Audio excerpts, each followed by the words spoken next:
last 10 of them.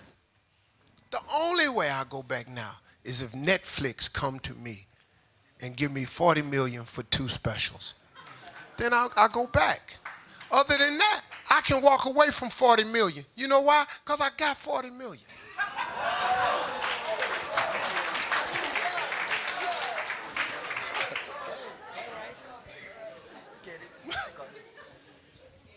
But 32 years from where he was to where I am now, it's 32 years. I've made in this business hundreds of millions of dollars. It took 32 years to get it. But however you spread it out, this is a good living. My family has benefited from this business. My children have benefited from this business. They all have lived wonderful lives because of jokes.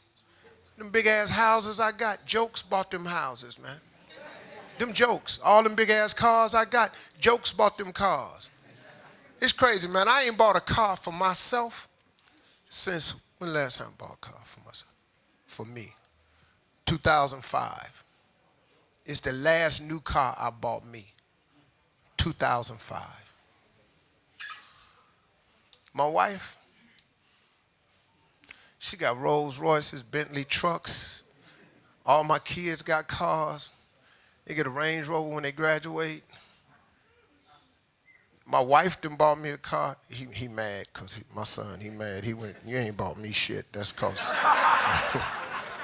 this is my oldest son. We on a different program.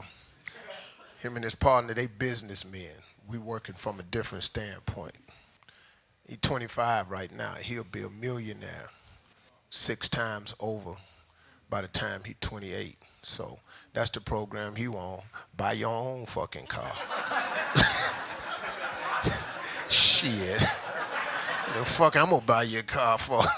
So, you know, that's the business, man. But brother, what you gotta do, if I were you, I would break it down to one artist here, another artist in Ghana, and get you another artist over on the Ivory Coast somewhere.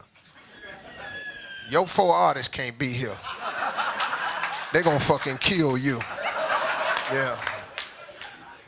Yeah. Yeah. Yes.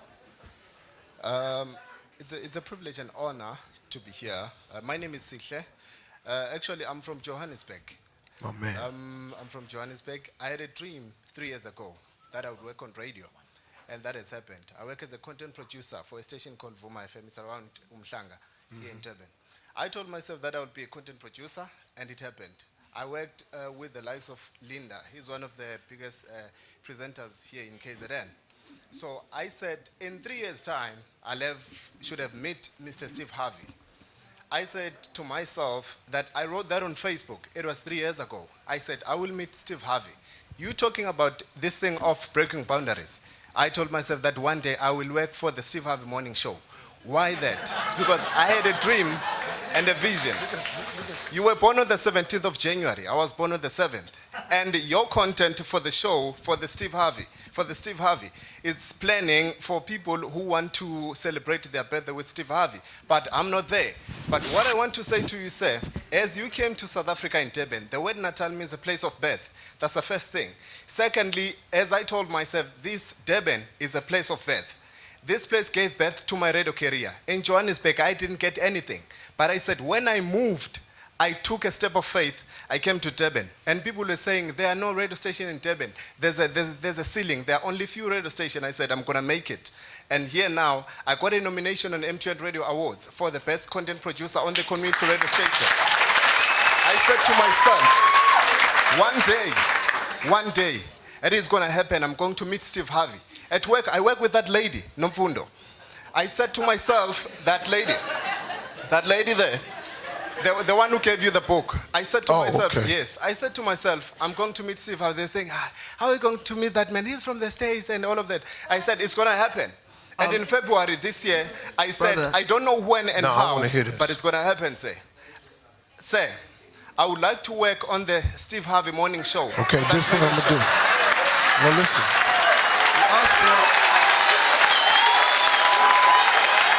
I've got faith. just what it takes. I'm a creative. I'm a creative thinker, sir. I can think outside the box. Each and every day. Okay, man, watch this. Watch this. Yes, watch sir. this. Look right there. Look right there. Yes, sir. Look. Yes, sir. Sure. I'll give you, sir. Thank you, sir. Listen to me.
See,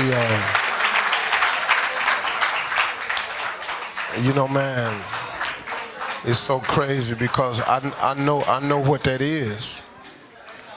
I know how that feel.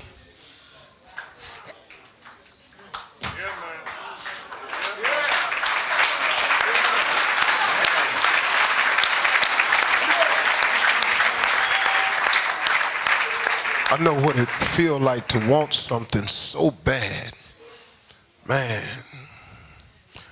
And then it be right there. You can see it.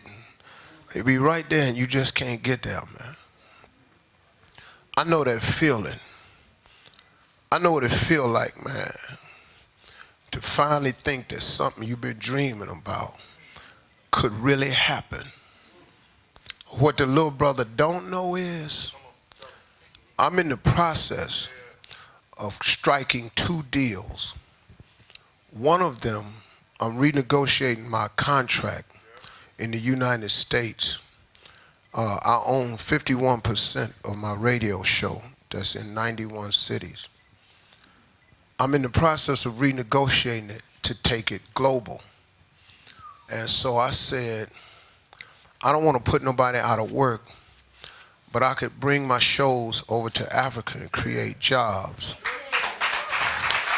I could put content from the States over here and intertwine it with local artists and DJs with local weather, local news, local events, local promotions, and then let you talk to celebrities from the States on a daily basis, hear what they say. So we were just talking about it, man. That's why my little assistant got up and went to get his number, because me and my boy Gerald, we just putting this deal together. We striking another deal over here to bring, with this company, I signed the NDA, so I can't say the name right now, but this deal is gonna be worth a lot of money because it's been my dream. See, he talk about his vision board, but see, let me see if I can clear this out in time. See, a vision board, that's my vision board. You can't see it, but can you see Africa right there? Africa has been on my vision board for 5 years. My only dream has been to come back to where I'm from.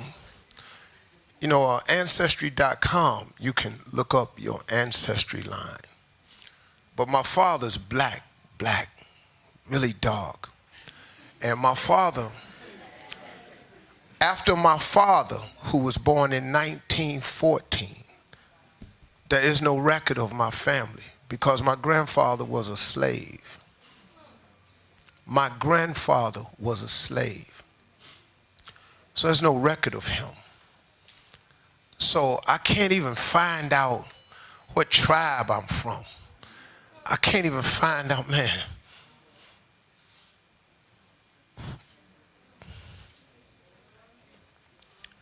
See, you don't know what that's like.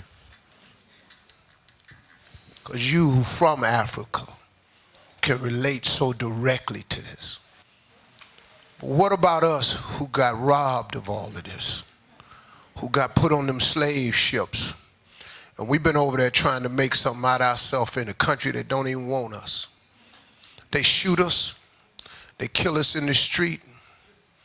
They do what they want to do, man. But somehow, by the grace of God, we done climbed up anyway and made something out of ourselves anyway. What would you feel like if you couldn't trace back just your grandfather?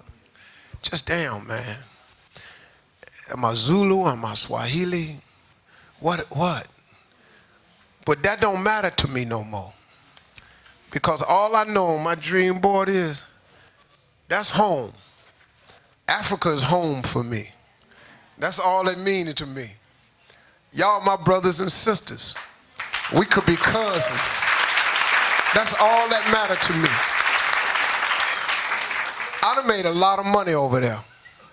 I'm gonna bring it over here and I'm gonna change some lives over here. I'm trying to strike deals to help with the infrastructure of this country, to put more roads and cables in. If you got more roads, you can have more trade, more inner trade. Because everybody come here raping y'all. The Dutch, the